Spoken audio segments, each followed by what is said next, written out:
Ellen, were you surprised by the allegations about P. Diddy? Did that surprise you about P. Diddy? Ellen, He's been on your show many times. Have a good night. Have you been to his parties? Let's say. Like 9:30. Really? That early? Yeah. I could make that. Yeah. But I could think of you of starting a party at like midnight. Like what time will it go till? That's a different type of party. Early for my party? Yes, I am. No. No.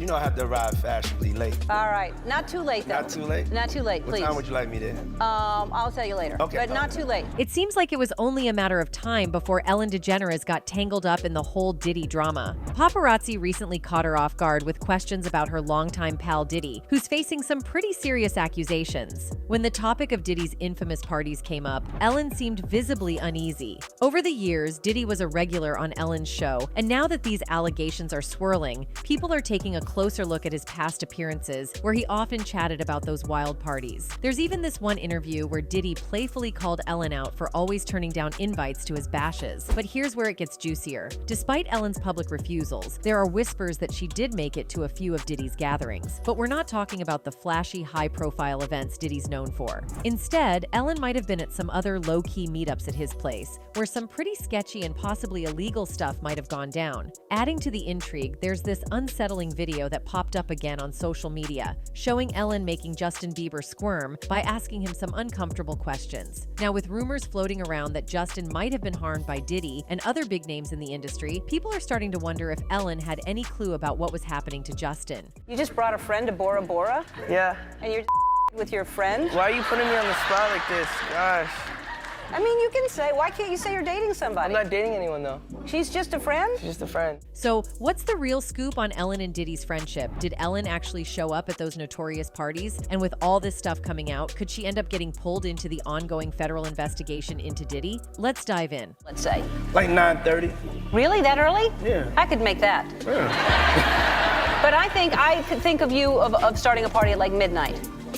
Like what time will it go till? That's a different type of party. All right, so let's talk about why folks are starting to see some similarities between Ellen DeGeneres and Diddy, even though they're from totally different entertainment spheres. To set the record straight, Ellen hasn't been hit with the serious kind of allegations that Diddy's facing, but she's definitely had her share of not-so-nice rumors floating around. Some of the chatter about Ellen being the meanest woman in Hollywood is really intense. Here's the thing, both Ellen and Diddy have crafted these public personas that seem to be a bit different from who they really might be behind the scenes. And lately, it looks like the masks they've been wearing are starting to slip, showing us a peek of who they really might be. Ellen's journey started back in the 80s doing stand-up in small spots around New Orleans, eventually making a name for herself and touring nationwide. She got her first big TV gig with a sitcom called Open House in 1992. It wasn't a hit, but it opened doors for her next project, These Friends of Mine, which we all know later got renamed to Ellen. But the real game changer for Ellen was in April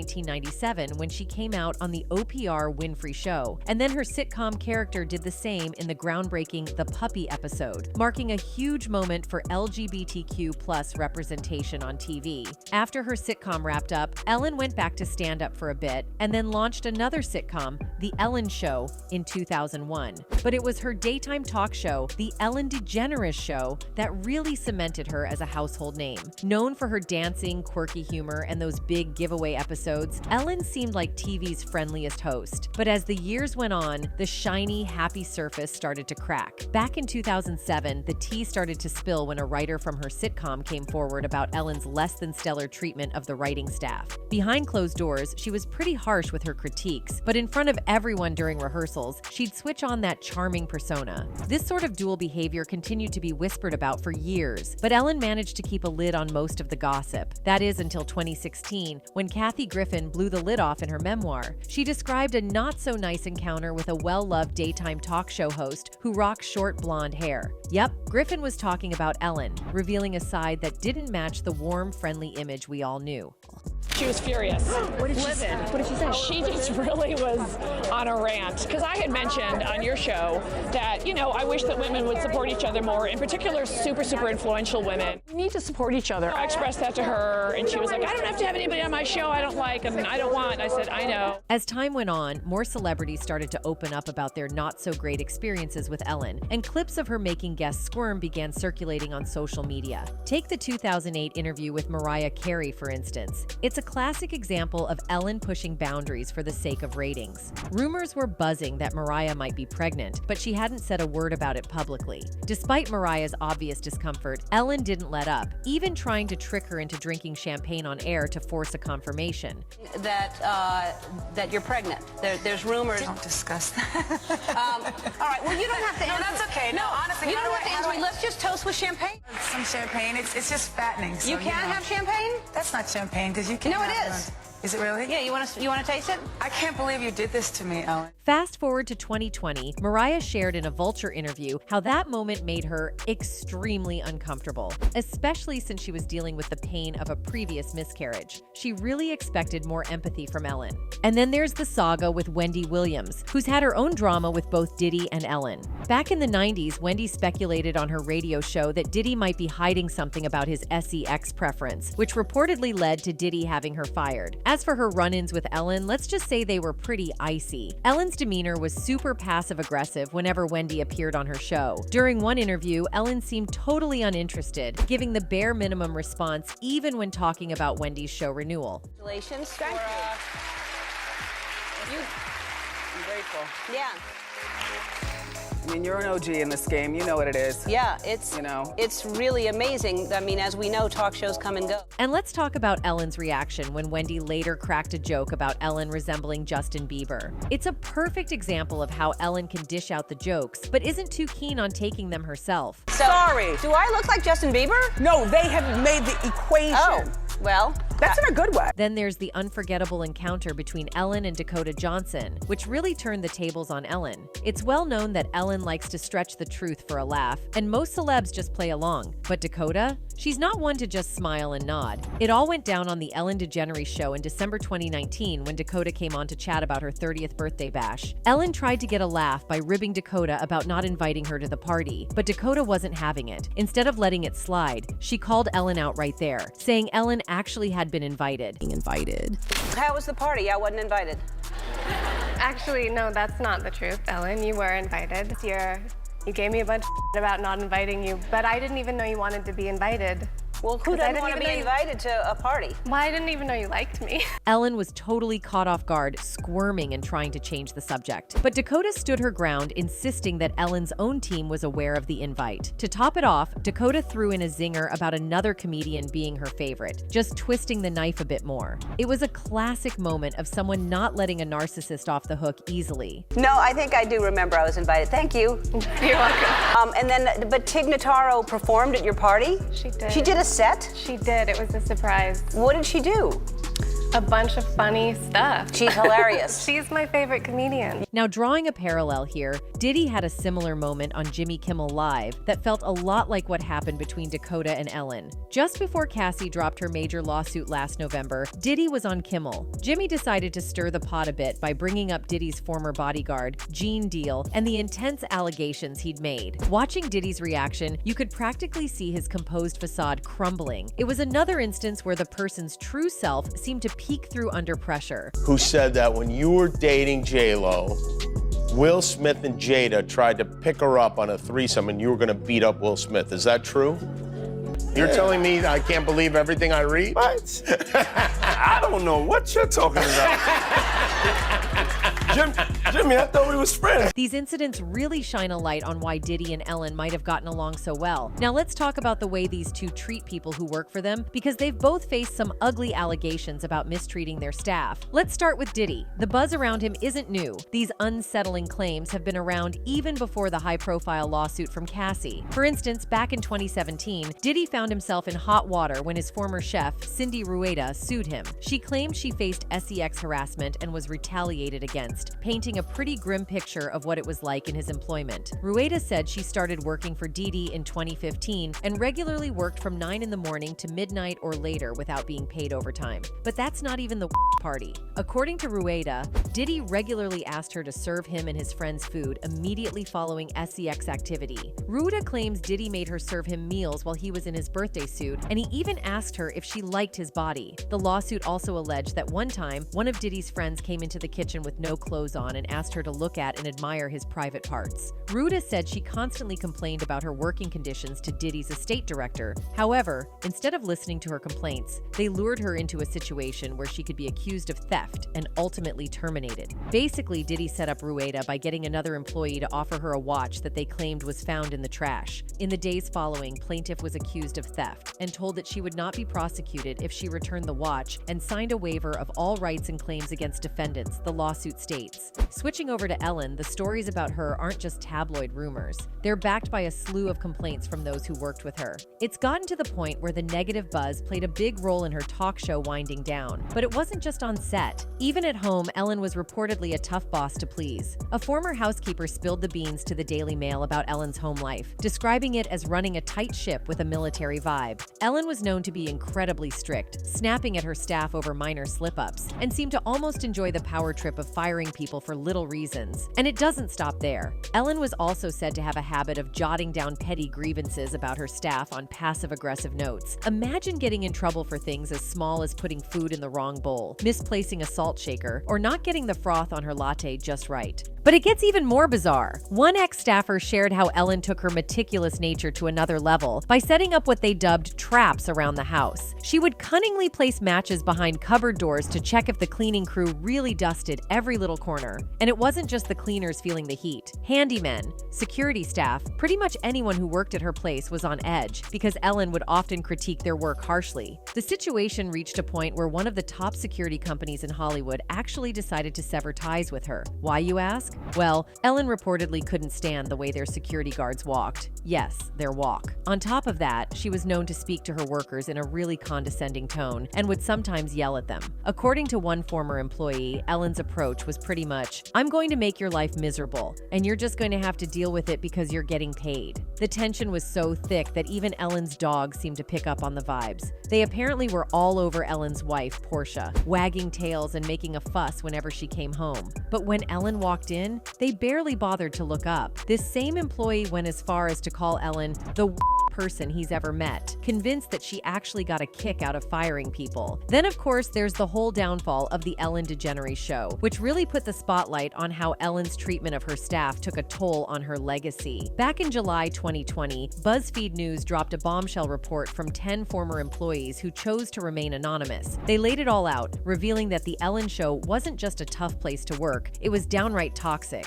These employees shared that they'd been axed for things like taking medical leave or needing a day off for a family member's funeral. What's worse, one of them claimed that Ellen wasn't just turning a blind eye. She was actually encouraging this kind of behavior, including racism and harassment among the staff. Then there was the former show DJ and actor Tony Okungbowa, who came forward on Instagram to say he too felt the toxic vibes during his time there. And what's really telling is how all of Ellen's celeb buddies pretty much zipped their lips about the whole ordeal. It's like a repeat of what's happening with Diddy now. Remember all those celebs who were always showing off their tight bond with Diddy and practically begging for invites to his epic parties? Now they're ghosting him when the chips are down. And isn't it a bit ironic? Both Ellen and Diddy have been all about preaching kindness and love. Ellen has been famously touting her "Be kind to everyone" slogan for years. When I say be kind to one another, I don't mean only the people that think the same way that you do. I mean be kind to everyone. Meanwhile, Diddy has been on this big love kick for a while now. We live in a toxic world,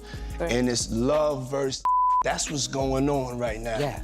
And I choose love. That's my new name, and love wins. Love wins! Now, another thing Diddy and Ellen allegedly have in common is the way they treat their romantic partners. We've all heard about the serious allegations Cassie made against Diddy in her lawsuit, accusations of physical and some really disturbing behavior. The lawsuit painted a harsh picture, claiming Diddy M-worded and A'd Cassie when she was 19 and he was 37. It also spilled details about substance A allegedly pushed by Diddy, messing up Cassie's life. Now to the allegations against Sean Diddy Combs. The rapper and music mogul is accused of and years of abuse in a new lawsuit filed by R&B singer Cassie. Cassie describing the music mogul as a vicious, cruel, and controlling man, saying she was trapped and held down by Combs. She's now suing him for what she says happened during what she's calling a cycle of According to the lawsuit, Diddy was running the show in Cassie's life. From her finances to digging into her medical records, Cassie spilled that an MRI showed memory loss, blaming it on Diddy's physical and the pills he pushed her to take, especially loads of painkillers. Back in 2016, Cassie tried to cut ties with Diddy, and things got absolutely insane. The cops had to step in, but she didn't press charges because she was genuinely scared of Diddy's unpredictable nature. After their intense fights, he tried to smooth things over by showering her with fancy gifts, but the bruises on Cassie told a completely different story. He ended up hiding her away in hotels for recovery.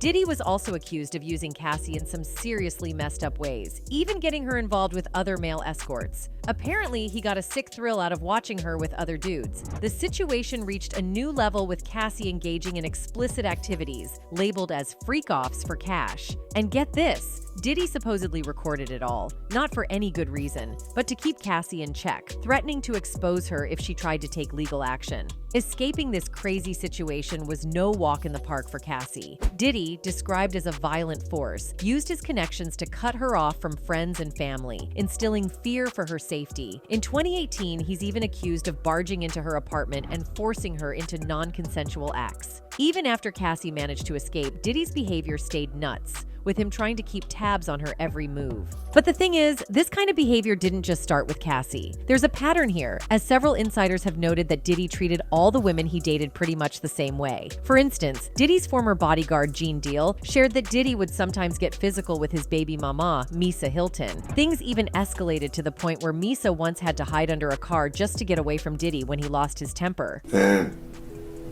Puff beat up till she got up under the beat up literally till she tried to run up under the car. Wow. And then there's Kim Porter, another of Diddy's partners who also suffered. According to former Bad Boy artist Mark Curry and other sources, Diddy once broke Kim's nose. When she finally left him, he didn't just let her go quietly. He had her followed and even went as far as to wiretap her phone. Speaking of Kim Porter, because you knew Kim Porter, is it true that Diddy broke her nose? Bust a nose, man. Anytime a man would go out his way to wiretap someone's phone or put taps in their homes just to monitor their conversation, that's a sign of insanity. Switching over to Ellen, the situation looks a bit different since there haven't been any allegations of physical mistreatment towards her partners. However, there has been quite a bit of buzz about how controlling and possessive Ellen supposedly is over her wife, Portia de Rossi. There's been ongoing speculation that Ellen was a major reason why Portia decided to step away from her acting career. The word on the street is that Ellen likes to keep a tight rein on things at home, which apparently included influencing Portia's professional choices. All right, let's take a trip back to where it all started for Ellen and Portia. They first met at a Hollywood shindig back in 2000, and both of them have said it was love at first sight. Despite the instant sparks, they didn't spill their feelings to each other until 3 years later. By 2005, they were ready to go public with their romance and did so with a splash, making their first appearance together on the red carpet at the HBO Golden Globe Awards party. Not long after, they moved in together, and in 2008, right after California made gay marriage legal, they sealed the deal with an intimate wedding. However, like most celebrity relationships, it wasn't long before the rumor mills started spinning. It was whispered that once they were married, Ellen became quite possessive and overly controlling over Portia. The source said, "Ellen's a jealous control freak, and it's taking a toll on Portia. Portia loves her, but she feels like she's trapped in Ellen's world, and she can't get out. She's had it with Ellen's jealousy and insecurities." Around the same time, Portia began battling an eating disorder, a struggle that went on for years. Surprisingly, Ellen has said she was totally in the dark about Portia's health issues until she read about them in Portia's book, raising a few eyebrows about how much Ellen really knew. Then, when the storm of allegations about Ellen mistreating her staff hit the fan, Portia stood by her, posting a message of support. But here's where it gets a bit more tangled. According to an insider who chatted with In Touch Weekly, Portia's public support wasn't just about standing by her woman. It was also because she was kind of scared of Ellen. The source said, "Portia has seen Ellen at her and she understands better than anyone Ellen's controlling behavior and the cold way she treats people because she's been on the receiving end herself." The source also added that Ellen has recently become even more possessive because she's worried Portia will betray her and start talking to the media about Ellen's mean side. It's like they say birds of a feather flock together, right? So it's really no surprise that Ellen and Diddy hit it off. They really seem to share a lot of personality traits in common, and Diddy's been a frequent guest on The Ellen Show over the years. 17 times! I've been on the show 17 times. Now, with all the attention on their friendship, some intriguing old clips from Diddy's visits are popping back up online. For instance, there's this clip where Ellen throws a curveball at Diddy, asking him who he'd pick to be stuck in an elevator with, and he shoots back Kevin Hart, leaving it at that with no explanation. Explaining why. Someone you would want to be stuck in an elevator with. Kevin Hart. Then there's the episode where Diddy and French Montana played a game of kinky or drinky on the show, which definitely raised a few eyebrows. That's a turn on, somebody talking baby talk to you. No, it's just talking. Talking dirty. No, baby talk. Baby talk is in the category talking dirty. And of course, there are plenty of those clips where they're chatting about heading to each other's wild parties. And in one memorable show moment, Diddy teases Ellen about never showing up to his parties by throwing a playful jab, asking about her birthday party plans. Parties. Are you gonna be early for my party? Yes, I am. No. No. You know I have to arrive fashionably late. All right, not too late though. Not too late? Not too late, please. What time would you like me there? I'll tell you later. Okay. But not too late. Rumors are swirling that Ellen actually did make it to some of those infamous after parties. Recently, when the paparazzi caught up with her to ask about the allegations surrounding Diddy, you could see Ellen looking visibly shaken just at the mention of his name. Ellen, were you surprised by the allegations about P. Diddy? Did that surprise you about P. Diddy? He's been on your show many times. Have a good night. Have you been to his parties? But let's hear your take on this. How do you feel about people saying Ellen and Diddy share a lot in common? And do you think Ellen really attended those rumored freak-off parties? Leave your comments below and we'll catch you in the next video.